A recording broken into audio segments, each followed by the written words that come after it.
guys, welcome back to another one. If you're new to the channel, I am Gold Pony. I do new car, truck, SUV reviews on YouTube, and today we are in the new 2021 Volkswagen Golf GTI, courtesy of Hanover Volkswagen in Hanover, PA. For more information on their inventory, please feel free to check out the link in the description box below. And so, wanted to hop in this one today because the 2021 model year actually marks the final year before the redesigned model comes for the 2022 model year. So therefore there may be some deals to be had, quite possibly, for the 2021s. That's always something everybody always likes to look for, of course. Also, Volkswagen does have a good warranty, being 4 years, 50,000 miles on the bumper to bumper, which beats the standard 3-year 36,000, so that's always good. Not only that, you also get 2 years of free maintenance, so you're gonna save a little bit of money there as well. And so in this video, I will be going over everything about this one, testing out acceleration, braking, steering feel, ride quality, sound system, exhaust clip, all of that. So what do you guys say? Let's just go ahead and jump right into it. And as always, let's start with pricing. And so there will be a few different trim levels for the 2021 Volkswagen Golf GTI. First one being the S, starting at $28,695. SE for $32,665, and lastly the Autobahn, which actually is the one we have today, starting at $36,945. And so regardless of trim level that you go with, the power plant on this one is going to be the same.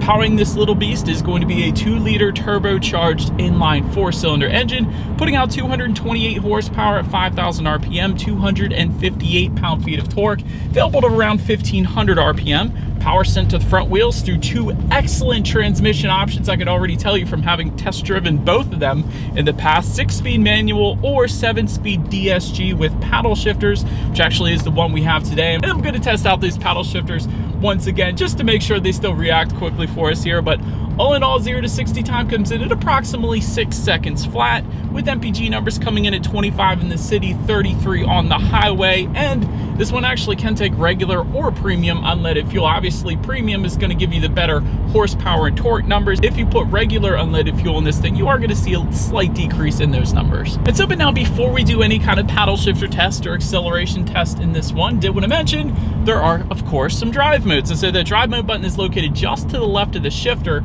That will include Eco, Comfort, Normal, Sport, and Custom, adjusting things like the throttle response and the shift points and the steering sensitivity actually as well. So having now said all of that, since we're coming up to a stop sign, let me go ahead and put it in sport driving mode here, and let's find a straightaway and let's test out the paddle shifters here first.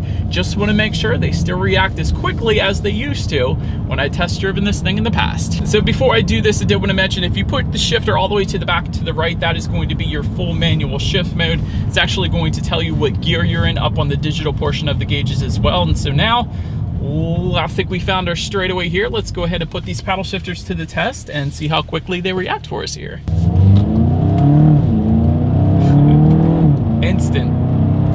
Instantaneous. Volkswagen, Audi, Porsche, they always get it right when it comes to paddle shifters. I swear, I've test driven all of those and these are no different. I feel like these paddle shifters are just as quick as maybe an Audi S4, an Audi S3. So absolutely insane paddle shifter reaction times. I absolutely love it. When you got paddle shifters, you might as well have them work well, and they definitely work very well here in the Golf GTI. So I am not surprised and I absolutely love it. But let's now go ahead and give back full control to the Golf. I'm just going to slide the shifter to the left here, and once again, let's find a straightaway and let's see how quickly this thing can get us up to speed. All right. We got nobody else around us. 3, 2, 1. No torque steer. Oh, there it is. Oh my gosh. Yeah, baby. This thing is fun. 0 to 60 in 6 seconds feels wonderful in the Golf GTI, I will say that. And again, there was no torque steer. A lot of times when you put a decent amount of power just to the front wheels without it being all-wheel drive, you kind of slide off the road when you really hit it, and there's slippage and it sucks. But with this thing, there was no slippage and there was no torque steer. That was a wonderful acceleration. Very well done, Volkswagen, with the Golf GTI paired up with the DSG that we have here today. So I'm still loving it. But anyways, to go along with that acceleration, as always, braking is equally important. And so up front, you will find 13.4-inch ventilated front discs. In the back, 12.2-inch ventilated rear discs. As far as that 60 to 0 stopping distance goes, comes in at 124 feet, which quite honestly isn't quite as good as the competition. For example, the Veloster N comes in at 111, Civic Type R, not that you're really comparing this to the Type R, you're comparing the Golf R, but anyway, Civic Type R comes in at 99 feet even, which is absolutely insane, quite honestly. But still, having said that, the braking feel is perfectly fine. There's no brake pedal delay or anything like that, but still, it's not quite as good as some of the competition. That's all I'm saying. But anyways, then touching on suspension and handling, up front, you're gonna get a McPherson strut front suspension. In the back, independent multi-link rear suspension, front and rear stabilizer bars. And if you were to go with the Autobahn that we have today, you're also going to get an adaptive damping suspension, which quite honestly isn't doing a whole lot, I gotta be honest. So in this car, I will say, when it comes to ride quality, it's pretty much as expected, which essentially means you're gonna feel a good bit of the road in this thing because of the type of setup it has, because of the larger wheels and the small vehicle. You definitely feel a good bit of the road. And we have some punishing roads here, I will say that, in Pennsylvania, so that is maybe the one trade-off. But if you don't mind it, like I don't really mind it. I had 20-inch wheels on my Mustang that was lowered and I was perfectly fine with that. If you're that type of person, you're not gonna mind it, so I just wanna say that. But as far as steering feel goes, it is great. Definitely has a heavier weight when you put it in that sport driving mode, which I've left it in because I do like that heavier weight to the steering, so we'll say that. So steering feel is definitely perfectly fine in the Golf GTI, so no issues there. As far as cabin noise goes, again, it's pretty much as expected, meaning you can hear a decent amount of road noise coming into the cabin, so it's not a luxury vehicle. It's not like we're driving the Arteon or anything like that, so it's as expected. You can hear a decent amount. Not too bad on the wind noise, though. I will say that. I've heard worse there, but anyways, touching on visibility, that is absolutely excellent. I can see perfectly fine out the back, and that's pretty much as expected. We do have a smaller car here. Also wanted to mention, though, rain sensing windshield wipers do come standard on every single trim level across the board. Still, to this day, not every manufacturer is doing that, so I absolutely love that it comes standard on the Golf GTI, so another big plus there. And that is about it for the performance section of this review, you guys. Let's now go ahead and go back to the dealership and let's check out the exterior of our brand new 2021 Volkswagen Golf GTI. All right, you guys, here she is, the new 2021 Volkswagen Golf GTI in this beautiful snowy day here with an iced over lake in Pennsylvania. And so let's go ahead and start up front of the GTI here first. First thing that pops out to me, as it does every year, is the GTI emblem with the red line just underneath of it found on that upper portion of the front grille. As far as the lighting goes, halogen headlights actually come standard on the S trim level. They do come with the automatic feature, meaning when it starts to get dark out at night, those headlights will turn on automatically for you there. Fog lights also coming standard with LED daytime running lights then as well. Then if you were to go with the SE or Autobahn trim that we have today, you will find LED headlights actually with active bending as well. That's kind of impressive. That means when you're going around a bend at night, those headlights are going to swivel dependent upon the angle of your steering, better help illuminating what is around the bend, so you're less likely to hit a deer or a possum or really anything else. So that's a big win right there. Fog lights with low speed corner illuminating feature also coming with those two trim levels as well, being the SE and the Autobahn. That's pretty cool.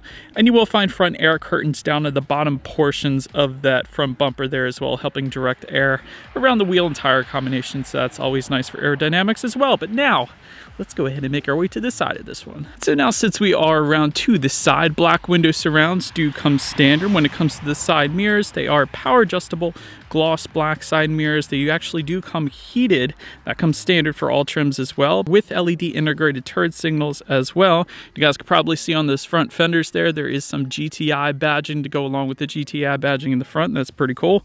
Taking a look down at the wheel setup, 18-inch alloys coming with the S, 18-inch double 5-spoke alloys, little different design there with the SE. And then if you were to go with the Autobahn, you do have 18-inch multi-spoke alloys with summer tires, by the way, is the standard configuration at least. So wanted to mention that, but that about rounds out the side. Let's now go ahead and make our way to the back of this one. So now, since we are around back, starting up top, you guys can see that shark fin antenna, body colored of course. Just below that, rear spoiler with an integrated brake light. Just below that, rear window wiper as well. LED taillights actually come standard across the board for every single trim level. That's a big win right there. Also, you got some GTI badging once again found on the hatch itself, as expected there, I suppose. And just below it all, dual exhaust outlets with chrome tips. And they're pretty large dual exhaust outlets at that, so that's pretty cool. But either way, you guys know what we have to do next. As always, here is that exhaust clip.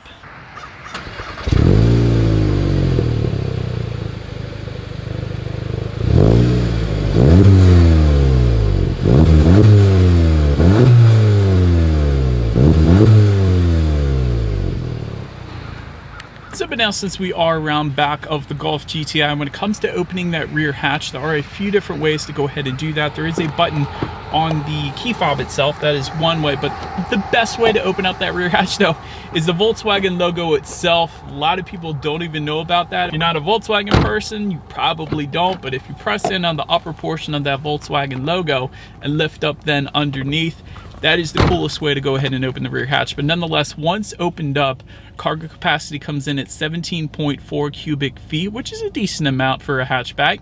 If that wasn't enough space, though, there is a 60-40 split, meaning the rear seats do fold down for quite a bit of extra space then if you needed it. Then make our way to the rear legroom. That comes in at 35.6 inches. So for reference, I am an even 6 feet tall. This is how much space I had sitting behind my own driving position. So for anybody who wants a little reference there. So not as much as a Passat, of course, but certainly not bad for what this car is. Front seat mat pockets also coming standard back there. Rear center armrest with cup holders as well. And you can actually find rear ventilation back there, which is pretty cool as well. And make our way to the front seats. 6-way power adjustable front seats coming with the S and SE. Heated front seats actually coming standard on every single trim level. That is pretty cool. And those heated seat buttons located just above the climate control options there, in case anybody was curious where they are at. Clark plaid cloth seating coming with the S. That is probably the best seating setup, quite honestly, in my personal opinion. They look so cool. Autobahn actually adds to that 12-way power adjustable driver's seat, which I gotta say is extremely comfy. You do have lumbar adjustments along with that as well. So really, it's impossible not to find your perfect driving position in this. Not to mention the bolstering on these seats are ridiculous. I absolutely love it. It holds you in place so freakishly well when you're going around the turns a little bit faster. So I love that. Not only that, the steering wheel, between the steering wheel and the seats, the steering wheel telescopes out so far, more so than just about every other car that I've tested. So really, you will find your perfect driving position. I can pretty much guarantee you that. But speaking of, steering wheel again is tilt and telescoping, and it is leather wrapped for every single trim level then across the board, with some GTI badging found on the bottom portion of the flat bottom steering wheel there. But now let's go ahead and make our way to the startup. Let me start by showing you guys the key. You do have your Volkswagen logo on the one side.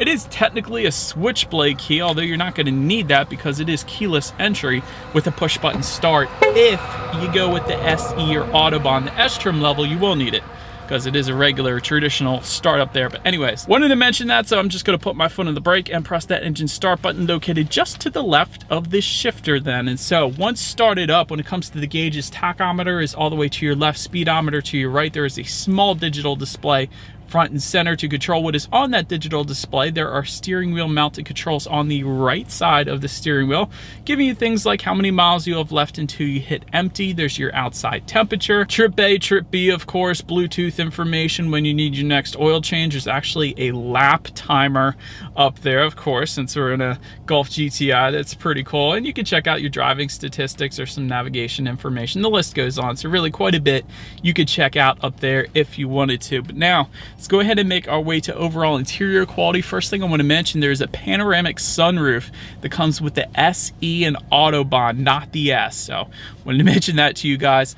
Also, I'm looking at a frameless rear view mirror, which has a compass in the upper right hand corner and home link controls for up to 3 different garage doors, so you don't have the flappy garage door opener on the sun visor here. So that's always good because that gets annoying when it rattles going down the highway. So that is pretty cool. Illuminated door sills come standard on all trim levels. Interior ambient lighting, all trims get that as well. Dual zone climate control coming only with the Autobahn, meaning both driver and passenger can set their own temperatures there. You do have some rubberized storage directly in front of the shifter, along with a phone charging port there. Just behind the shifter, you have a 12-volt power outlet, dual cup holders, and of course a very little bit of cargo space within that center armrest. It is a tiny little bit, but it's there nonetheless. That's pretty cool. I do like the kind of carbon fiber-ish look. It's not authentic carbon fiber, but just above the passenger side glove box, it ties onto the doors as well. That looks pretty good. But perhaps what I like the most, oh yeah, overhead sunglasses. Oh, I don't want to forget to mention that, but perhaps what I like the most, what first caught my attention when I jumped in this one, is the massive touchscreen display front and center. And so this is going to differ depending upon the trim level that you go with. If you go with that S, you're going to get a 6.5-inch color touchscreen display. However, if you go with the SE or Autobahn, you're going to get this one, which is an 8-inch color touchscreen display. Either way, you get Bluetooth and audio streaming. Either way, you still get Android Auto and Apple CarPlay, which is a big one. It means you can hook your smartphone up to the Golf GTI, and therefore you get free navigation displayed up on that text screen. That is a pretty cool feature.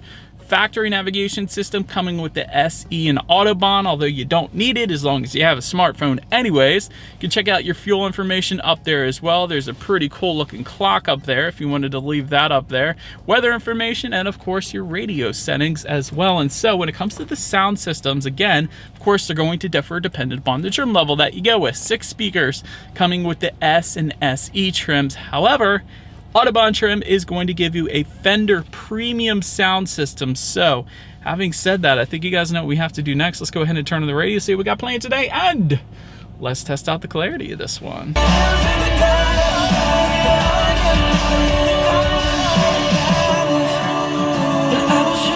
A little bit of Tar and Wells for you guys. Comment below if you like Christian rock. But anyways, that is a wonderful song. Ton of bass with that sound system. Definitely plenty of clarity. And I do own a Fender guitar and I absolutely love it. And this Fender sound system is just as good. So well done Volkswagen for putting that sound system in there. But last thing I wanted to mention to you guys on that tech display at least is when you do put the Golf GTI in reverse, you will find a rear view camera coming standard across the board for every single trim level, letting you know who or what is behind you, which is always is going to lead us into safety. And so first thing I wanted to mention, IIHS top safety pick if you were to go with the SE or Autobahn. That's because of the LED headlights. But front side curtain airbags do come standard. In the back, you're going to have latch, aka lower anchors and tethers for children for the rear car seats. Rear child door locks back there as well. Tire pressure monitoring system. And that's all pretty boring stuff at this point. But some of the more fun advanced safety features include blind spot monitoring system with rear cross traffic alert, that comes standard. Forward collision warning system with automatic emergency braking, also standard. Pedestrian monitoring system, also standard as well. And then if you were to go up to the Autobahn trim level that we have today, you are going to get, in addition to that, an adaptive cruise control system, lane keep assist, an active blind spot monitoring system, and parking sensors then as well. And so when it comes to my final thoughts, I think what makes this one truly a nice pick is the driving dynamics. Not because it's the very quickest thing in the world, although 0 to 60 in 6 seconds flat is quite good, but it's everything else that comes with it. It's the transmission options. So both the 6-speed manual and the 7-speed dual clutch are excellent. The paddle shifters are insanely quick when it's paired up with the 7-speed dual clutch. Not only that, the 6-speed manual is a blast to drive as well, not to mention you get the golf ball shifter since we're in the Golf then, if you were to go with that 6-speed. So I've driven that and that's amazing as well. Clark plaid seats are awesome, although we don't have them today, but I will say that's an awesome setup for this thing. 2 years free maintenance, also a huge plus as well. As far as room for improvement goes, I would have liked to have seen a full digital gauge cluster, at least on the Autobahn trim level of this one, just because Volkswagen is doing it on so many of the other vehicles right now. And the Autobahn is kind of closing in on 40 grand, so you would think if the RTM can do it, if the Tiguan can do it, they could probably put it in at least on the Autobahn trim level there. But somewhat harsh ride as well, and I mentioned that to you guys. So that's kind of the trade-off for this type of vehicle in general, so it didn't surprise me there. But braking could also be a little bit better, at least compared to the competition. Not that the braking's bad, it's just not as sporty as some of the competition. That's all I'm saying. But overall, An extremely fun car to drive. I honestly had a blast driving it. It's been a while since I've been in one of these, and it just reminded me how much fun these cars truly are. So anyways, let me know what you guys think of the Golf GTI in the comments section below, and if you're gonna wait for the 2022, or if you're possibly gonna try to get a deal on the 2021. But feel free to follow me on TikTok at the bottom of the screen there if you like. If you wanna see what's coming next on the channel before it hits YouTube, be sure to hit the subscribe and the bell notification button. If you're into new car reviews, that is what we do here on this channel after all. Do appreciate you guys watching more than you know, and I will see you guys all in the next video. Stay go.